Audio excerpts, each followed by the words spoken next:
What's going on, guys, and welcome back to another episode of Career Mode. This is episode number 127. Before we get into today's episode, I just want to say, if I sound a little bit different today, I do apologize for that. Right now, I've got some serious back and chest problems and some breathing problems as well.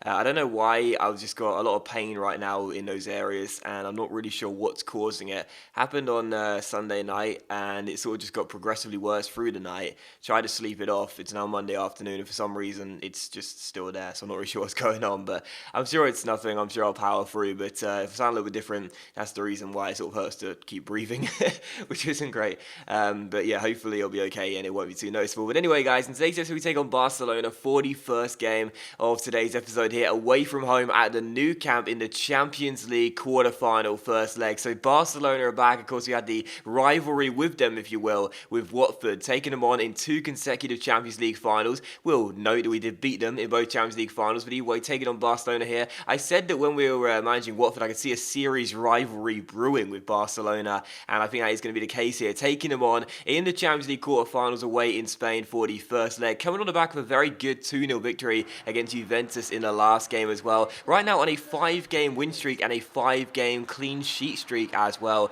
The last time we lost and conceded was against Napoli a while ago now, when they beat us by 2-0 in the Serie A. So performing quite well on the pitch right now. Really good to see as we come into the business end of the season. So taking on Barcelona, first chance fell to the home side, which Coach made a good save and it was still 0-0. In the 45th minute, there was Donnarumma with the ball back. He had a great chance to make it 1-0. Fakir's shot from just outside the area, going just wide the post and behind for a goal kick. That was a great opportunity there, but sadly, the Frenchman couldn't hit the target. So still goalless. Barcelona a great chance to open the scoring note on the stroke of half time as they won themselves a free kick just outside the area. Of course, Messi was going to be standing over it and ready to take this free kick, trying to find the back of the net and give the home side the lead. Messi, of course, yet to score against me in this career. I faced Barcelona on 2 consecutive times now, both in the Champions League final, and in that last Champions League final in last season, Messi was shut down by David Alaba. In this game, having quite a quiet game as well. We had a good chance from his free kick here. He strikes it, goes for goal, puts it wide the post on behind for a goal kick. So Messi not really having the best of luck when facing me, but either way, still 0-0 in this game,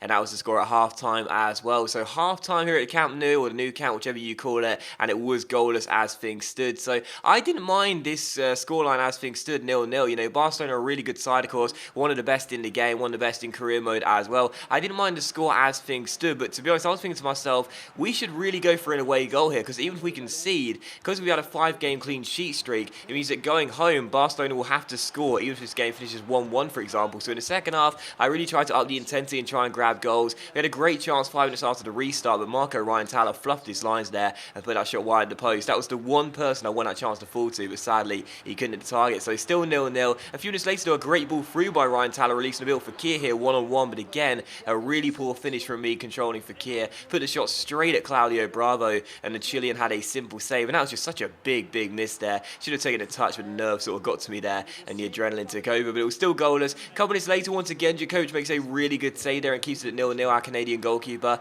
looking for his 6th consecutive clean sheet, and it was still goalless in the 71st minute. Another good chance for Barcelona. Arda Turan's on the ball. He goes for goal, but the Turkish wide man fires the shot over the bar and behind for a goal kick. And one of the final chances would fall here as well in the 74th minute. Barcelona give the ball away. The ball comes to El Shaarawy here down the left-hand side, cuts inside the ball spin, finds Verdi who goes for goal. Bravo makes a great save though, and Jerome Boateng gets the ball off the line, and the game does finish Barcelona 0, Milan 0. So full-time result here away in Spain, Barca 0, Milan 0. A pretty frustrating game as well, because we had chances in this one to get the away goal that I really wanted, but unfortunately just couldn't find the back of the net. Barcelona didn't score either, and Djokovic did keep another clean sheet, and that is good, but obviously with the away goal ruling, I was really hopeful of getting just the one, because I would know that going to Italy, knowing that Barcelona would have to come out of their shell and attack us and go for a goal themselves, try and get back in the game, or back in the tie I should say, that would have been really crucial for me, because I'd know that with our record with clean sheets right now being really good, now 6 in a row,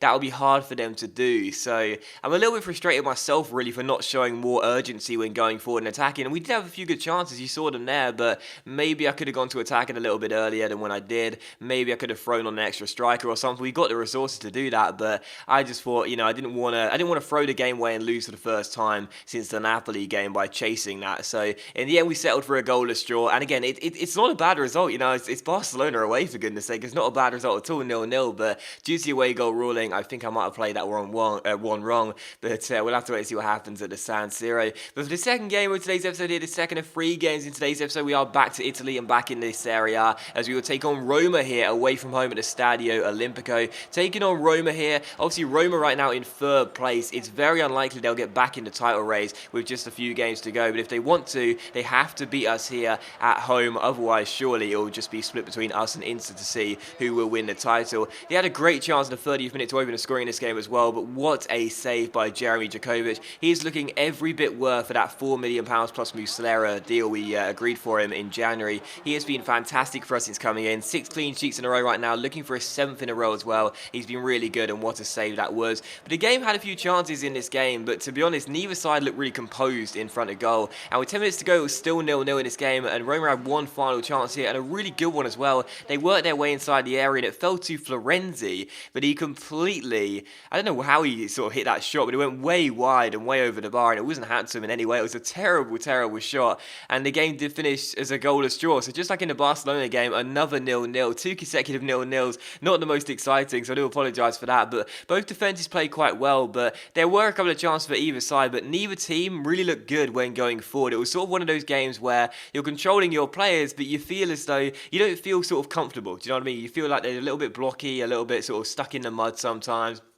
Neither side felt that they had complete control of the ball and passing it around, and in the end, a 0-0 draw was probably the right result in all honesty. So a pretty boring 0-0 draw that one, and Roma now most likely out of the title contention. Inter can definitely still catch us with a few games to go. Mathematically, Roma can as well, but it's highly unlikely, and I'd imagine right now that the title will be decided by one of these Milan sides, either us or Inter. But for the third and final game of today's episode, Barcelona come to the San Siro for the Champions League quarter-final second leg. The first leg finishing 0-0 away in Spain. Really looking forward to this game, and hopefully we will get the goal that we couldn't get away in Spain. The first shot did fall to us as well in the 20th minute. El Shaarawy's shot unfortunately hit the post though, and Barca got the ball away. What a start this would have been. In the 24th minute, another great chance for us here. Donnarumma gets on the ball, plays it out wide towards El Shaarawy, flicks it backwards towards Verdi, who goes for goal from just outside the area, but a half volley isn't caught right, and it goes wide of the post. So still 0-0 in this game, but a really fast start from Milan. That's what we wanted to see. But just for half time though, Barca had a great chance to get an away goal themselves here as Messi skips around De Chilio,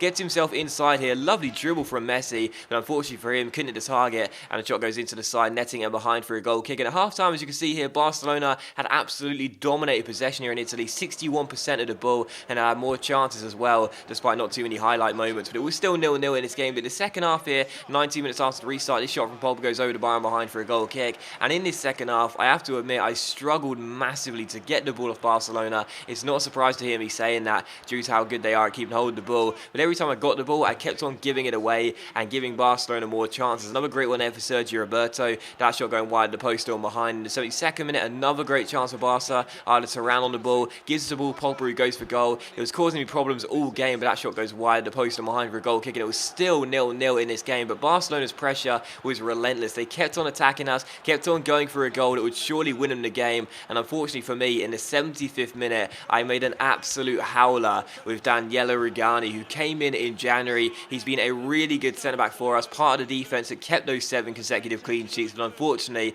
that is a moment I won't want to see again, but I'll have to, because I've shown a replay. The ball goes up in the air, and it's going behind for what I thought was a corner, so I tried to prevent it by hammering down the circle button and hoping that Rugani would head the ball away, but instead he headed it straight to Paul Pogba, who flicked it on towards Sergio Roberto, who smashed it past Jeremy Jakovic, and as Barcelona grabbed themselves an away goal in this game, it's surely going to win the game and also settle the tie as well, because there was no way I was going to score 2 goals late on in the game. Barcelona controlled this game completely in the second half, retained possession so well, I could not get the ball off them, and I started throwing so many bodies forward late on. Barca just worked the space around us really in the middle of the park, kept hold of that ball and killed the game off. And it was also how the game will finish as well. Jakovic made a great save late on, but in the end it counted for nothing. His clean sheet streak is over, and unfortunately our Champions League adventure is over as well. We lose to Barca by a goal to nil here at the San Siro. We will not be winning the Champions League in our first season with Milan. Really devastated about that as well, but I will say this, Barcelona thoroughly deserved to win this game, most likely to tie as well.